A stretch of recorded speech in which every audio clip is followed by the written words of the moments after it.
So it is no small honor to be here today in conversation with Jacques Pepin, or as I like to say, the man, the myth, the legend. Many of us have felt like we've grown up on his cooking shows on public television, and I hope we all have at least a couple of his 25 books on our kitchen shelves. I see quite a few in here today. Jacques has been in the kitchen for more than 60 years, beginning with his formal apprenticeship at 13 years old. They start them young in France. And he left his home for Paris, cooking in some of the most revered establishments, like Maurice and Plaza Athénée, and eventually cooking for French President Charles de Gaulle. He made his way to New York and ended up at Howard Johnson's as the director of research. What follows is his career in food that we all benefit from, as a chef on public television, an instructor, an author, a columnist, and an artist. And let's not forget his many awards, including France's ultimate civilian recognition, the Legion of Honor. Right now, we're lucky to have Jacques with us in the Bay Area, as he's currently shooting Jacques Pepin, Heart and Soul with PBS. The 26-episode series is set to broadcast on PBS stations in fall of 2015, and will show Jacques at home, tending his garden, or in the studio, cooking everything from veal chops Dijonnaise to fast fougasse, and showing you the techniques that he is known for. Expect many stories from his past, including tales of Julia Child, of course, and some guest chefs will be making some appearances as well. And there will also be a companion cookbook coming out in October 2015, Jacques Pepin, Heart and Soul in the Kitchen, with over 200 recipes, including the secret to his great burger recipe. So before we dive in to what you're doing now, I have a few questions about your earlier years. So let's take a little trip down memory lane. Hey. We'll go in the Wayback Machine. When you came to the US, it was 1959? Yeah. Were the cooking techniques different to those in France? What did you see here? Well, it was another world altogether. I mean, to tell you the truth, when I first came here, it was the middle of September, I believe.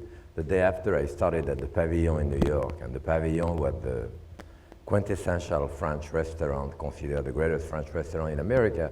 So, relatively, the technique were not much different than what I did in France. Products were different.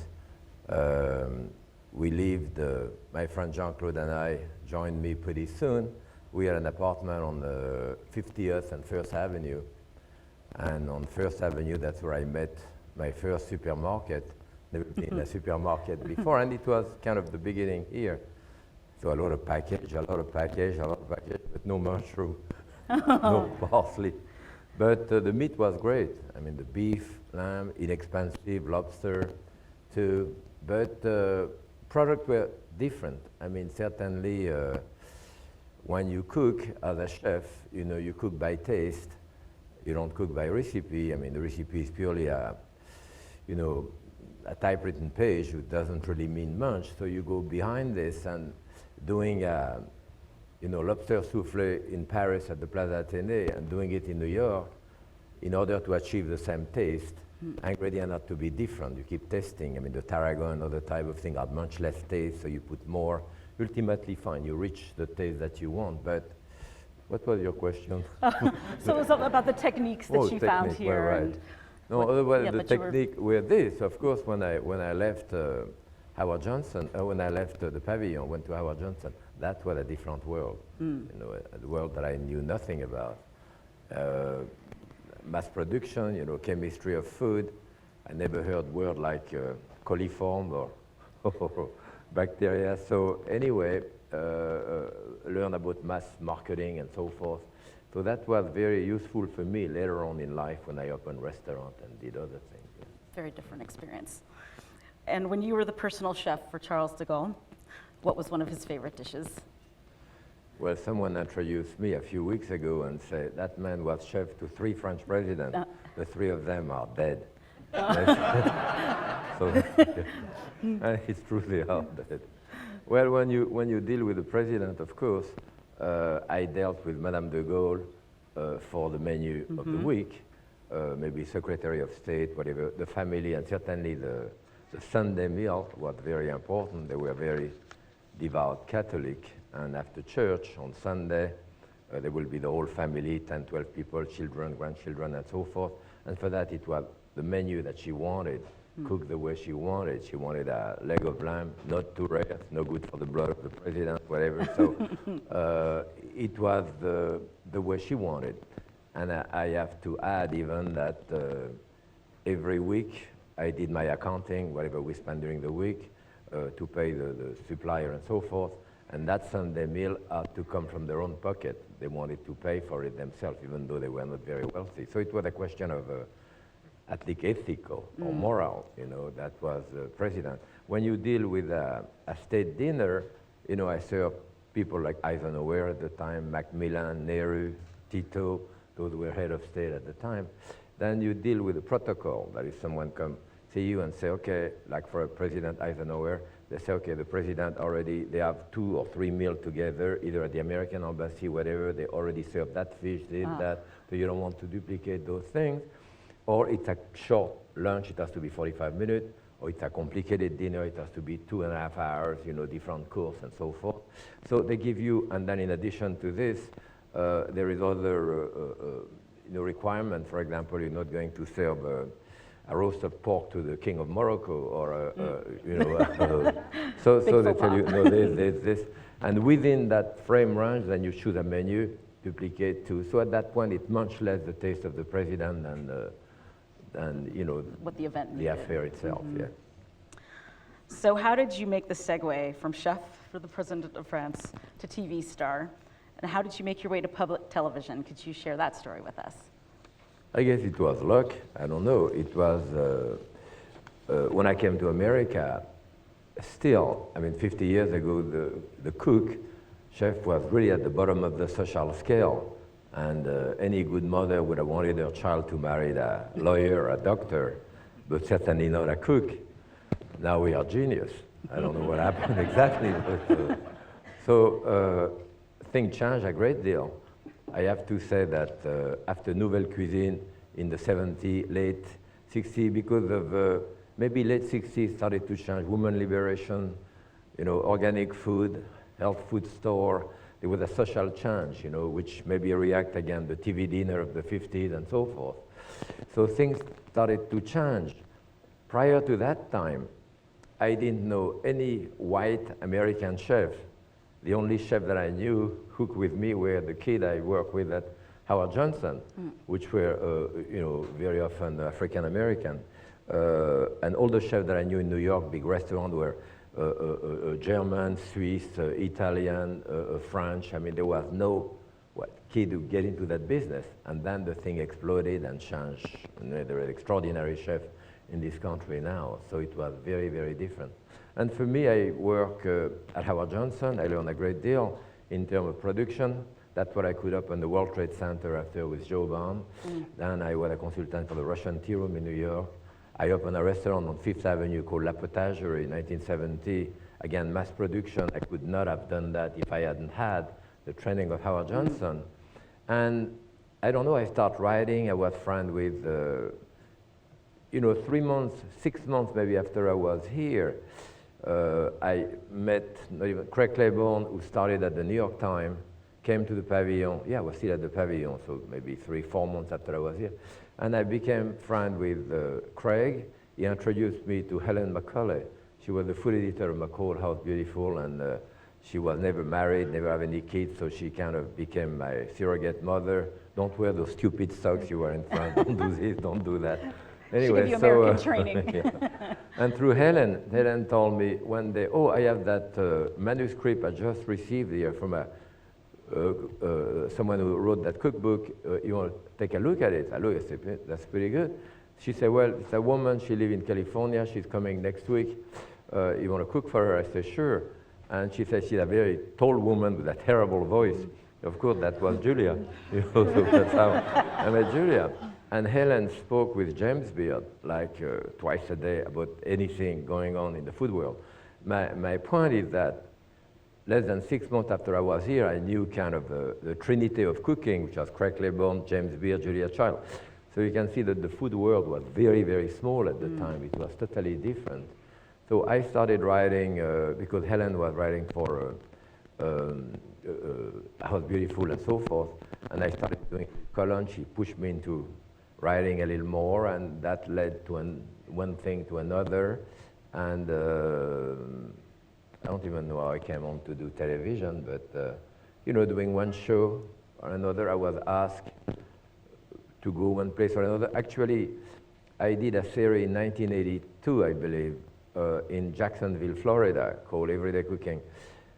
And then after that, even WGBH in New York, WGBH in Boston, WNET in New York, I mean, those big, asked me, would you be interested in doing it? I said, great, I'd love to, but it never went anywhere, never raised the money. And then I came here, it was 88, maybe 87, and I gave classes all the 70s and the 80s after I was traveling like 30, 40 weeks out of the year giving classes all over the country. It was the time when cooking school opened, cookware shop, all that type of thing didn't exist before. So I went to give classes. They said, can you come next year? We put you on the calendar. So I was kind of booked ahead. So I ended up giving class in Foster City here at Martin Yan, who just opened a cooking school there. Yep. So he asked me, you know, I have to do a show on the KQED. Do you want to come with me? And I said, sure, I'd love to.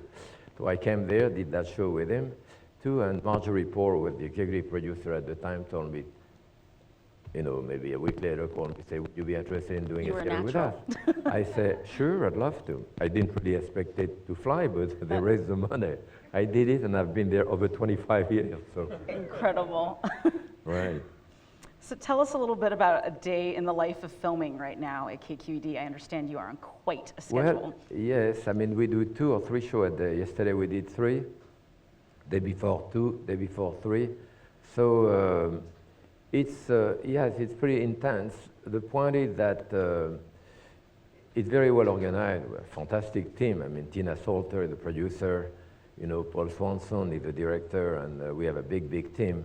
I don't go in the control room, so I don't really know what's going on there, so I can't really see what they see or what it looks like, because from my point of view, but to a certain extent, you know, nothing is scripted. I mean, I'm not an actor. If I had to read, you know, I'll be totally messed up in my cooking, you know. So for me, I have recipe to do. I know what I'm going to do. More or less, I tell the cameraman, okay, I'm going to start with that, then I'll continue there, then while this is cooking, maybe I'll do this too. And it worked more or less this way. And so there is nothing scripted. At least we have the recipe here. Maybe I don't follow them exactly, but that gives an idea to the back kitchen and all that, what we're going to do. When I did the series with Julia, we had no recipe, so I mean, that was quite different. That was very ad hoc. And do you plan the themes? You work together, or how does that all work together? It can't really be anyone else but me who do the recipe. I've been working on that book for a couple of years, and then the book had about 200 some recipe. So we choose 26 shows, about 4 recipes, 3, 4, 5 recipes per show. So it's about 140 recipes maybe that we extrapolated from those. We try to get them into theme. So I did actually two shows with Jean-Claude, one cooking in the country with him, the stuff that he likes, like he killed deer every year with his bow and arrow. So we did deer, we did stuff like this. And another one actually cooking for the president as we were in France, so it was a more elaborated type of meal. Then my daughter and granddaughter were here. They just went back last week to Rhode Island, and I did 6 shows with Shore, my granddaughter, who is 10 years old, and my daughter, so that was fun, different theme. We did a show on economy. I want to show people to cook for very little money. We did even a show on offals, you know, the variety meat, because now the young chefs are into, you know, pig's feet and brain and kidney and so forth, which people did not a number of years ago. Did a couple of shows on Mexican influence, if you want, because I have an apartment in Playa del Carmen. We go during the winter, so cooking there, going to the market, getting... So, you know, it was all a little bit... varied. Themed, yes, right. And I would love to talk a little bit more about Mexico. So how long have you been going there? Well, with that apartment, it's about 12 years old. We went there a couple of years prior to this, and we liked it. And we decided to escape window, the winter of Connecticut. Yeah, 'cause you're in Connecticut. Yeah, that's and not an slowly, easy so time. usually my wife and the close wife and I, the four of us, we go, and we have some friend coming too. So yeah, we have great fun. We go to the struggle with our Spanish. You go buy fish directly from the fishmonger or rather the fisherman. Yep. We go there and it's fun. Yes. And so are you really excited about exploring more about Mexican cuisine or some of the regions? Has that Yes, over the well, years I've grown? worked with Rick Bayless, with the great specialist of that. Actually, 2 weeks ago, 2 or 3 weeks ago, right, we did, when I first came at Farallon in San Francisco, one of the greatest restaurants there, the chef, Mark France, is really fantastic. And anyway, he was hosting us for a special for PBS, which will come out next December, not this one, the one after. And a special for the pledge of PBS, so it's an hour or an hour and a half special, which will be used all over the country. And It's kind of a big occasion, that episode, I understand. Right, it was Lydia Bastianish, Rick Bellis there, It's, and it's for his 80th birthday, so. Yeah, that will be to celebrate my 80th birthday next year. You made it. Nothing to celebrate, but. What are some of the dishes that are cooking for you in the show? Can you give us a little? Well, Lydia cooked a roast of pork stuffed with prawn and some spatzel and all that. Ming Tsai, more in the Chinese style. A red chicken, that is a chicken poached into a broth with a great deal of hot pepper and different type of hot sauce. And actually Rick Bellis did 3 different types of ceviche. Because we cooked together in my apartment in Playa, he came to tape a series on the Yucatan Peninsula, and we cooked, a couple of shows together. So. And when you're in San Francisco, are you hitting any taquerias, or have you had any Mexican food since you've been here? Any Mexican food? I don't think you fight a lot in Connecticut. No. Yes, we had tacos the other day. I think from a truck. The best. That we did, but no. Otherwise, we work usually until 7 o'clock at night, and we've done a fair amount of dinner, which were already staged or planned for one reason or another. Yeah. So. And while you've been in San Francisco, I'm sure everybody is thrilled to have you come to their restaurant. I know you've been on the town a bit. Are there some places you've really enjoyed during your visit? You go see, I went to see Roland Passot a couple of times at La Folie and all that. He's from my hometown in France, and certainly we went to a good Yunnan restaurant too. And at Farallon we ate there twice. Otherwise, we had a fantastic meal. Otherwise, we ate at Le Colonial, the 2 of us, the other night, and we ate in a Korean restaurant around the corner also. Nice. A little bit. A little international. So let's hear some fun stories about being back in the studio for you. How's that been?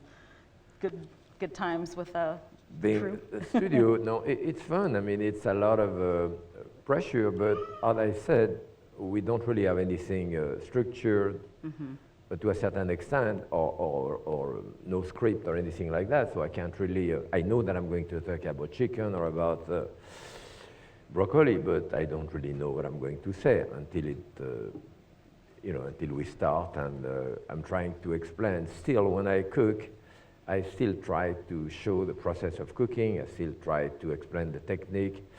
I was told. I went to a place a few weeks ago, and there was a food historian who said that there is 407 cookery shows on television now. Amazing. Which was, I don't know whether it's accurate, but if it's not for maybe 350.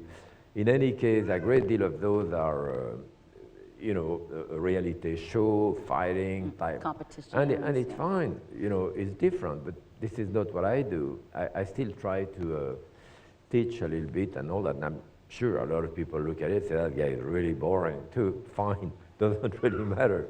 You cannot please everybody, you do. When I go to the Food and Wine Festival in Aspen, and I will be there in June, and that will be number 32 for me, for 32 years. I think the festival is 33 or 34. You go there, everyone is there, from Bobby Flay to Mario Batali to Thomas Keller to Lydia Bastianish, me. So people will come, and tell me, I look at all the shows on television, you're the best.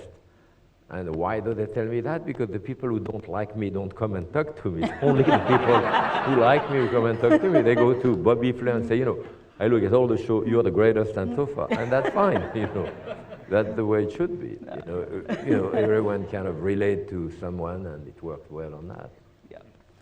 And is there anyone you've ever wanted to film with that either you asked and they couldn't, or is there someone you would love as a guest on your show? Yes, I mean, there is many people that I like to cook with, but ultimately, my friend Jean-Claude, my daughter, granddaughter, my wife, I asked her to film, I would get a divorce after 48 years of marriage. She hates to go on the television. So we did a couple of shows together, but she wasn't crazy about it. No. Usually you go back to doing it with your friend, your family. Yeah. I mean, that's where you enjoy the most. And if you and Julia could cook one more meal together on TV, what would you love to make with her? Actually, we did 2 shows last week in memory of Julia, inspired by her. Well, I don't know, she was a pretty good trencher woman, and we also share a great many bottles of wine. So the point is that if I had to have a last meal, we would have things that we like to eat, from hot dog to caviar, and from foie gras to roast chicken. And it will be a very, very, very, very long meal. Yes. If the last one will have to be. Yeah, why Actually, just have one meal? if I know that I'm dying tomorrow, going to the guillotine or whatever, probably won't have much appetite. So my last meal will be short. So I understand that you're quite the forager. And I'd love to hear what you forage and who taught you which mushrooms you can eat. Well, yeah, we pick up about, I would say, 20 different types of mushroom.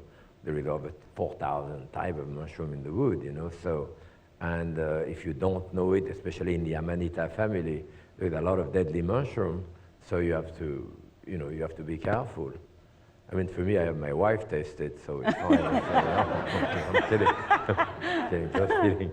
But yeah, we get from wild lake to, I don't know, a lot of stuff. We go fishing, and I did when Claudine, my daughter, was a kid, and now I do it with my granddaughter. We go net fishing, and get those tiny white bait, at the end of the summer, that usually the fishermen use for bait, and you press on the belly to extract the center and wash them, roll them in flour, deep fry them like French fry. And in France, if you go there, in England and all that, it's very expensive. Those are very good. We do a lot of things like that, go for mussel, clam. And of course, in the wood, we get from, even at Amanonset Beach, where I go in Connecticut, like last summer, I pick up a lot of, there is the wild rose, coming out somewhere, and they are not spray or anything, and they are incredibly fragrant. So I take the petal to crystallize with the sugar and all that to do. Then we take the bulb at the end of the summer to do rose hip jelly. Then there is plum beach there, tiny wild plum. So I pick them up to put them in alcohol with either grain alcohol or vodka and a bit of honey. So, things like that. You can raise a glass to Julia. Yeah. And you're also a gardener as well. Well, not as good as Claude. Yeah. I mean, he's got leek that big. That's crazy. My leek are about that big. We do always some salad, and of course I have a lot of different type of herb, in the summer, and some tomato, and a few eggplants, zucchini. It's not a big garden. What happens is that when your tomatoes are ready, well, they're all ready in the farm around. I can get a bushel for like $4. So. But no, it's great to get it just out of the garden. There is nothing better than, when I was a young chef, I suppose like many young chefs, you keep adding to the plate. You put one herb and more, and this and that, and this and that. And now that I'm old, I take away from the plate, to be left with one tomato. Perfect tomato. Right, out of the garden, lukewarm, perfect olive oil, coarse salt. That's it. Alice Waters would approve. Yeah. Yeah. So I understand that you are from Lyon? Yes, actually I was born in Bourg-en-Bresse, next to Lyon, yes, but my mother had a restaurant in Lyon. one of the most amazing culinary places in the world. I don't know. Well, Good, but they say that. so what are some of your favorite recipes and dishes from that area and from home? Do you make anything? Well, you know, memories, food memory are very, very powerful and very strong. I think it was a Chinese philosopher, name of Ling Yutang, I believe, who said, what is patriotism? You know, patriotism is the taste of the dishes you had as a kid. And there is a great deal of truth there. I mean, I'm paraphrasing, maybe not exactly. But it's true. Those dishes that you had as a kid will stay with you the rest of your life. And those tastes will haunt you, and there will be nothing better than that. I mean, I remember my wife was born in New York City, and with her brother was a fireman in New York. And I remember him coming one time at the house. I had fresh asparagus. I did. He doesn't like fresh asparagus. He liked canned asparagus, and he drank the juice. This is horrible. But that's what he had as a kid. So for him, he remembered that taste. And I will too. You know, so I did a couple of shows there in memory, you know, food memory of my mother and so forth. So the chicken in cream sauce, my mother used to do the quenelle, you know, the pike dumpling that she would do, a gratin of cauliflower stew, you know, the simple soup with vermicelli and leek in it.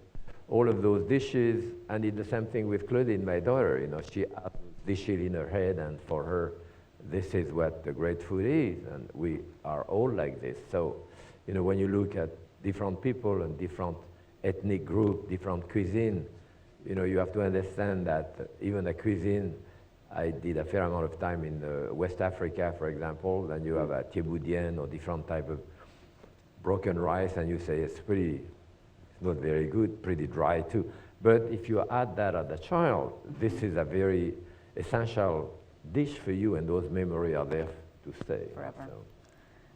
And on that note, what are some of your favorite smells in the kitchen? My favorite smell? Smells in the kitchen, yes. Red wine, white wine.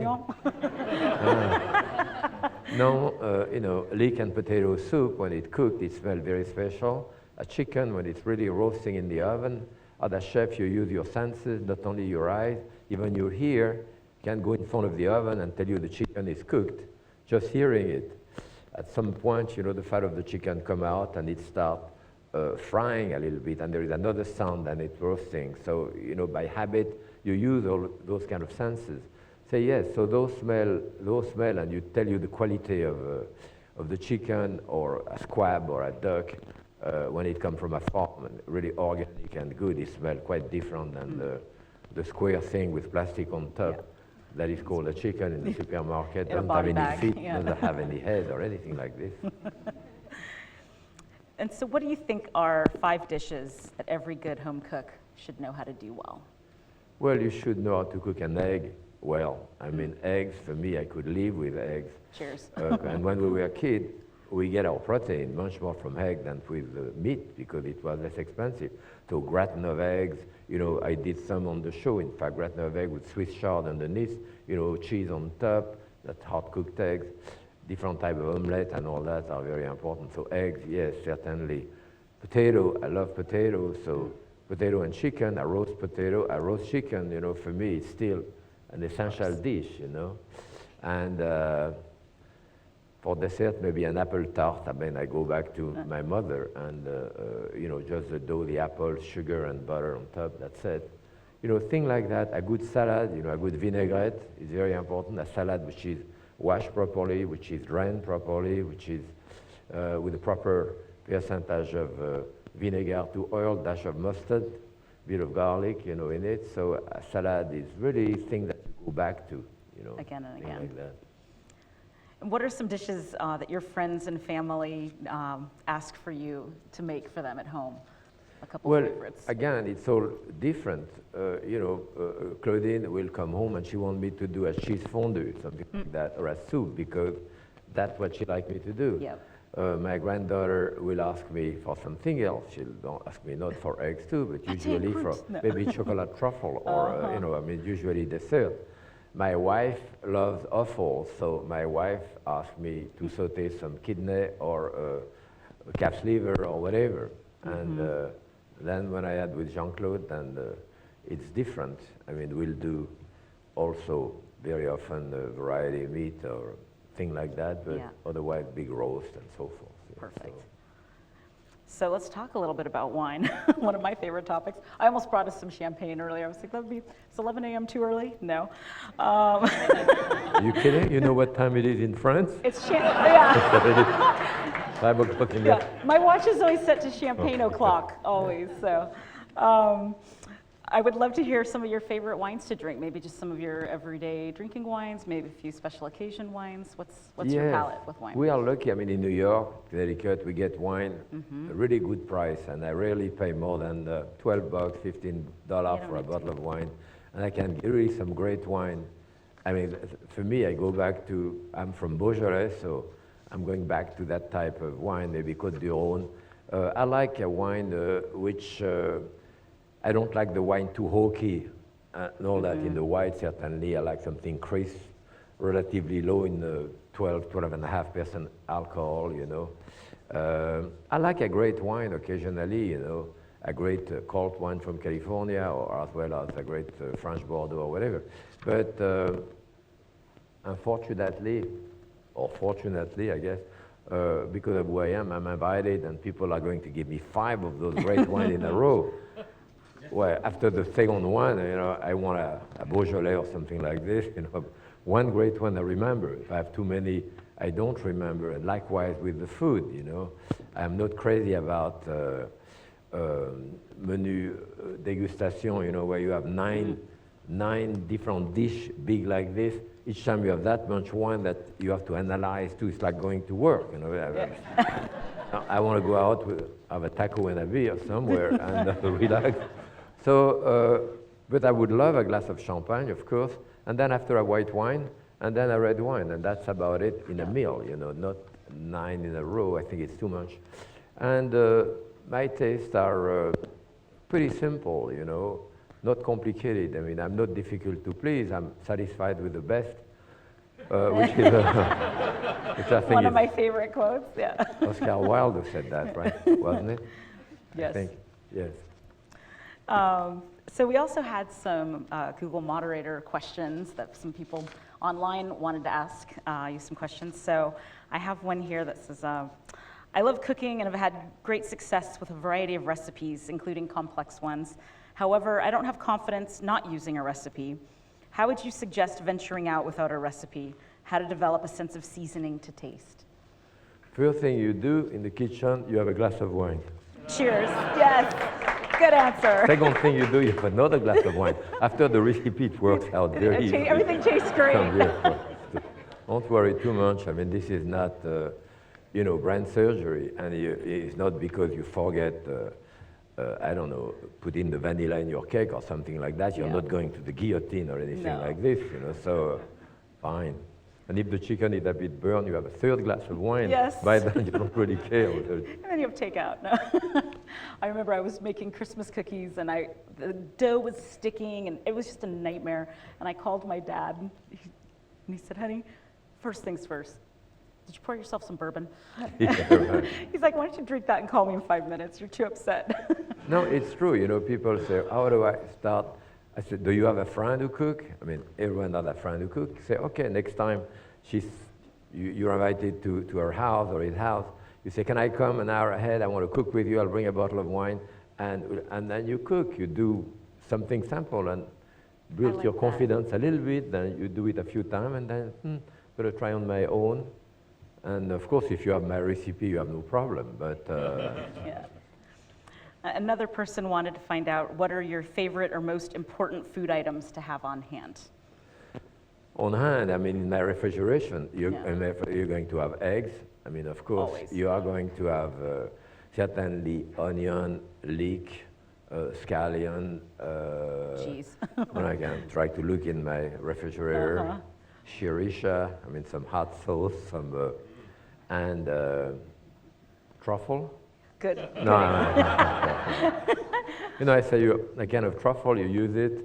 I tell Claude, you know, if you have some leftover, you put it in the refrigerator next to the beer. Because when people say, do you have a beer? I say, next to the truffle in the refrigerator. Sounds really Very high-low. yeah. Another person wrote, you get a compliment in this too. You are a consummate chef, a talented artist, a prolific writer, but I believe you're the best culinary teacher ever, all in caps. Oh boy. I know, Patsy in Oceanside.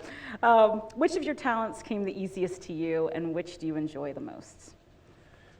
This is interesting, you do have many talents. This is, you know, I paint for 50 years, and that kind of gratified, that satisfy me in one way, which complement maybe my cooking. But I mean, you know, on the whole, I mean, I am a cook. I mean, that's basically what I am. And even after I went to college and, you know, sorry, I taught literature a little bit. At some point, I taught skiing when I was with how I met my wife.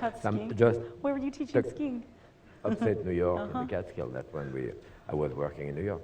What I'm saying is that ultimately I go back to cooking. That's what I love the best, and that's what I'm the best at. You know, but the rest of it kind of complements your life in different way too. Yeah. So, but as long as I'm hungry, then I will keep cooking. Yes. So, And as long as you have your good friend here bringing you venison. Yes. What is one of the most important life lessons that a life in food has taught you? Well, I think the cook are very generous people. They are giving people, you know. I mean, I see all of those chefs. I go to the office of any chef that I know, I will ask 5 or 6 requests every week to give your time to cook for cystic fibrosis, heart, battered woman, this.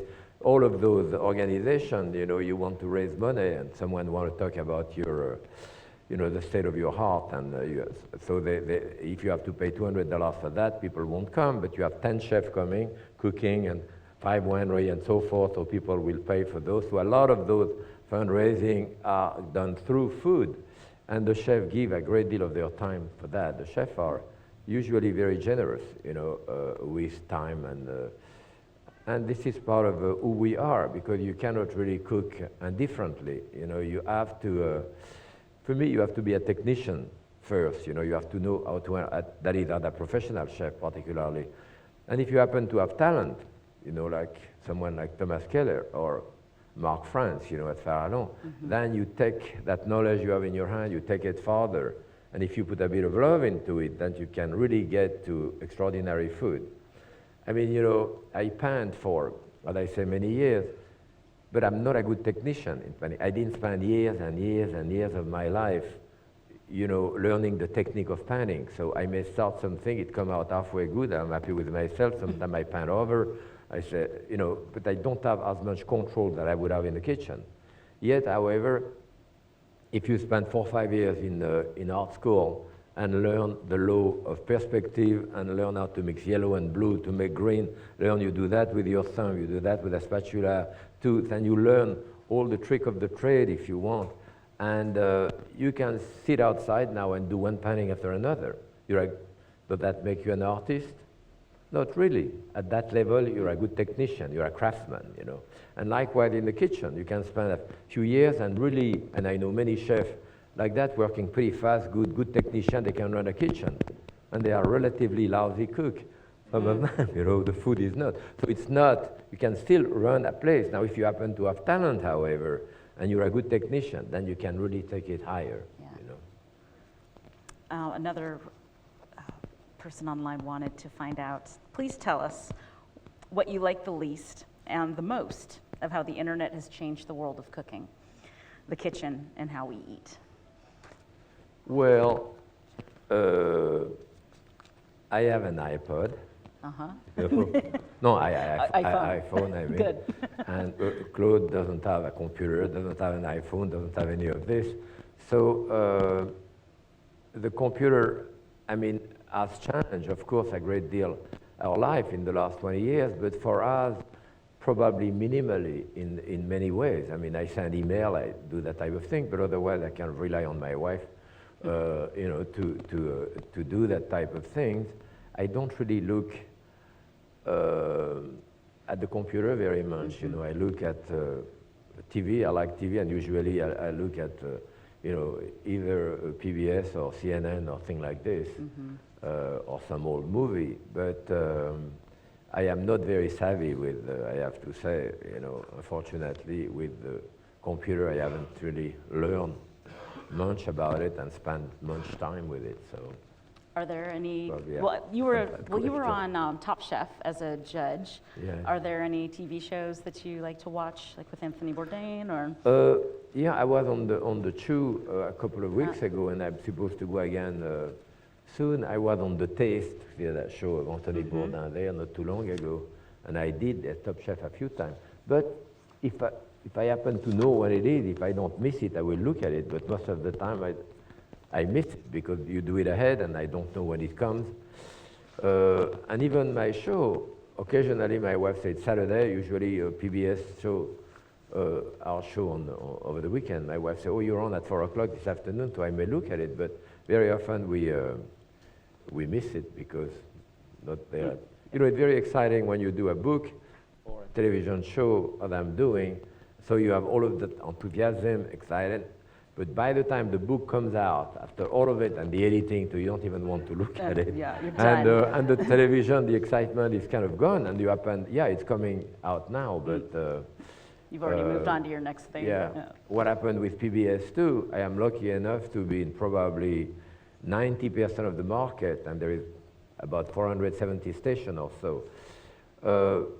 But we don't really keep track of it. I mean, I don't, because it's different in each town. So I'll be in Des Moines, Iowa, and they say, "How come you're not there on Wednesday afternoon anymore?"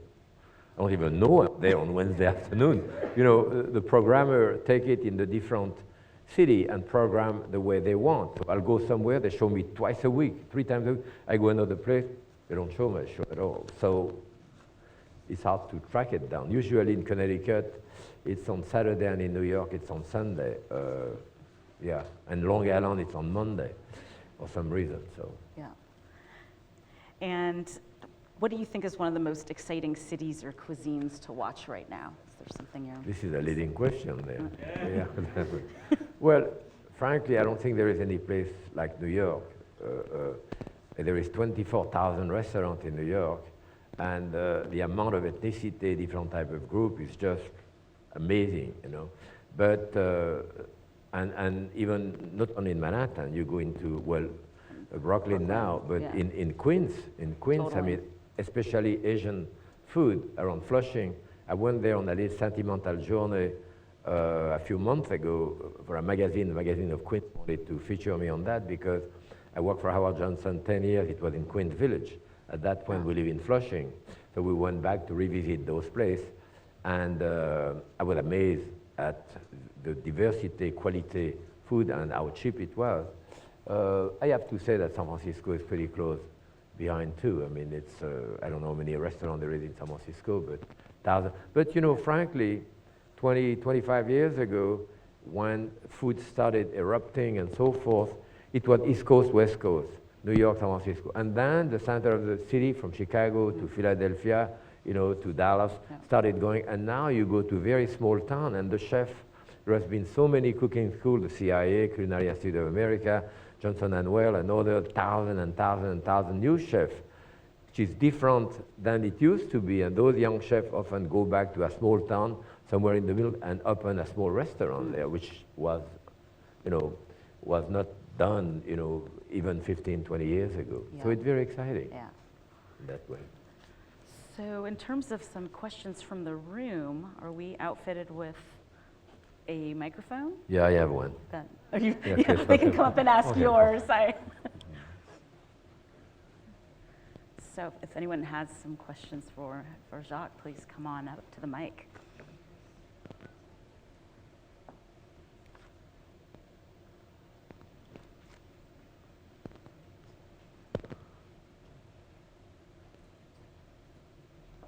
All right. Great.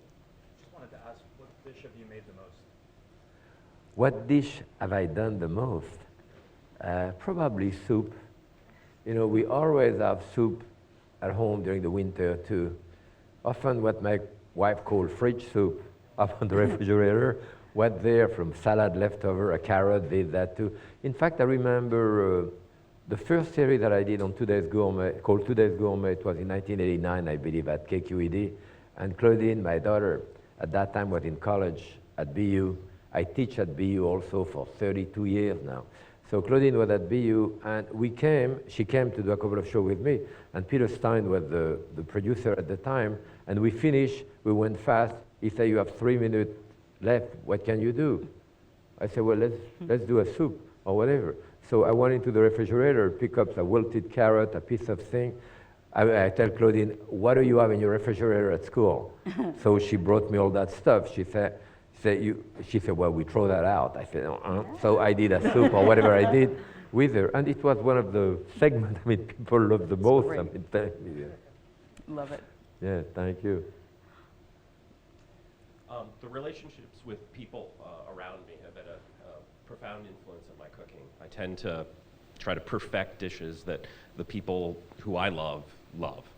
And if I want to go home and do something nice for my wife, I've got a bouquet of flowers and a bag of buckwheat flour to make her blini. I'm curious if the relationships you have had a similar influence on your cooking, and is there a particular dish that you've tried to perfect to make somebody happy? Well, you always cook for the people you love without any question. So the family is the most important. But, after 48 years of marriage, my wife may have asked my advice years ago. Now, usually when I go into the kitchen, she's cooking. She don't tell me, darling, what do you think? She told me, don't touch anything. That's probably what she does. So, yes, being born in New York from a Puerto Rican mother and a Cuban father, so there is some Caribbean influence in it too, and taste, and she loves Japanese cooking as well as Vietnamese too, so she cooks some of that, we cook some of that together. But we do cook together, but after those years, so many years, we don't even have to talk too much. I mean, we have our area, which have been pretty much divided throughout the year, so. Like the closet. Yes. Hi, it's great to be here, thank you. I'm reading the book, The Third Plate by Dan Barber right now. The future of our plate, and I was wondering what you thought about that. What does our plate look like in the future? I'm sorry, I couldn't, I'm old. So the future of our plate, what does our plate look like in our future? Near future, far future? What does our plate look like? What our food will look like in general? Well, I hope that, actually there is hope. I mean, we are going back, it seemed to me, more the way we cooked many years ago. Maybe not the way, but I mean, I talk about my mother. My mother died a month and a half ago. She was 99 and a half, and I went to see her in July this summer. I talk about my mother, my father. I say my mother was an organic farmer, my father too. Well, the word organic did not exist anyway, but since chemical fertilizer did not exist either, and fungicide, insecticide, pesticide did not exist either, everyone was organic, that was the way it was. In addition to this, my mother had a small restaurant there, which may sound pretty romantic now, which we didn't think it was romantic at the time. My two brothers and I, before going to school in the morning, at 8 o'clock, at 6:30, 7 o'clock, we follow her to the market. There was no car at the time. Market was about half a mile long. She walked one way, look at the ingredient, buy on her way back. Everyone knew her, so she's going to buy a case of mushroom, which is dark. She knows the guy's got to sell it. He cannot give it to her, and she wants to argue the price and so forth. Get back to her restaurant, start cooking for her lunch and dinner.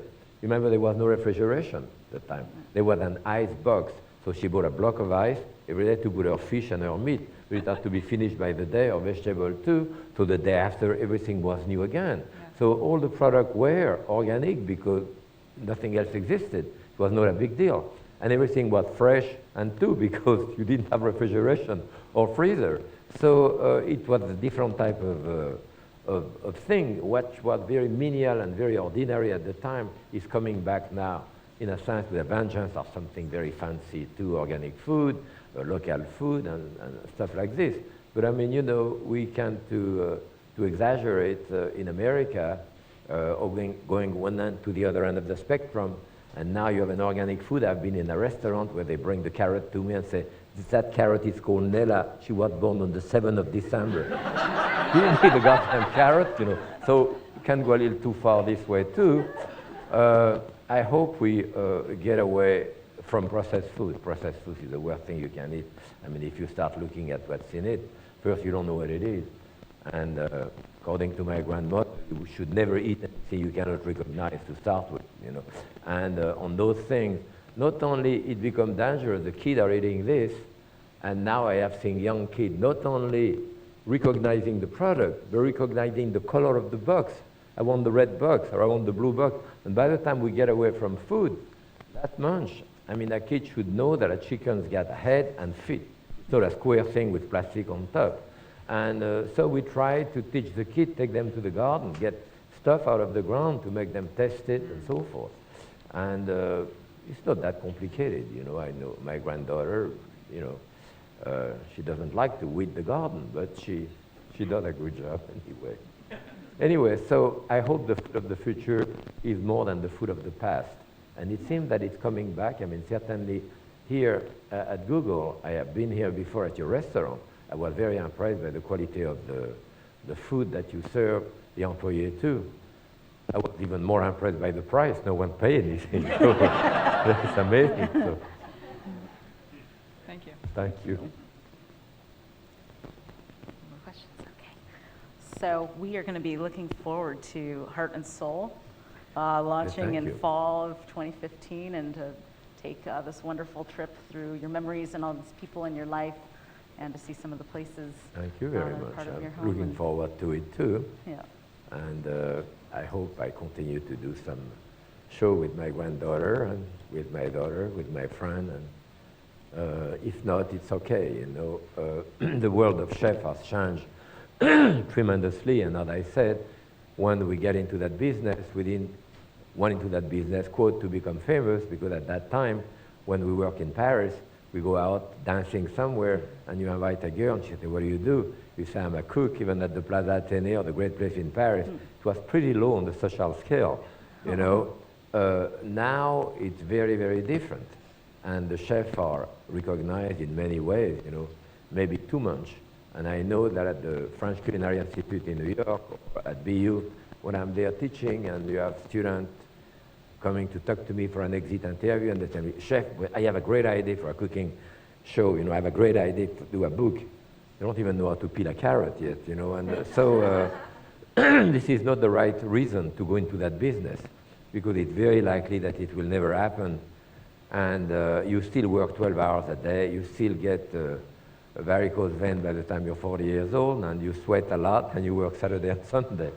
So, and you'll not pay that much unless you get at the last echelon, but don't get into that business to, quote, become famous. But if you do it for the right reason, that it gratified you, that you're happy to cook for someone, it pleases you, makes you happy, the type of life that you want to do, then well, you'll be happy, and maybe you'll become famous too. It may happen, but even if it doesn't, you'll have a happy life, you know. I mean, I've been cooking for over 60 years, and when people see me, usually they smile. I bring pleasure to the life of people. If I were a doctor, they kind of look at me with not too much anticipation, you know. You don't know what. So it's a good life to be in if you go in for the right reason, I think. Wonderful advice. It's Right. been such an honor to speak with you today. Well, thank and you. to Thank you hear very your much. stories. Thank you so I will- much, Dr. Pepin. Thank you.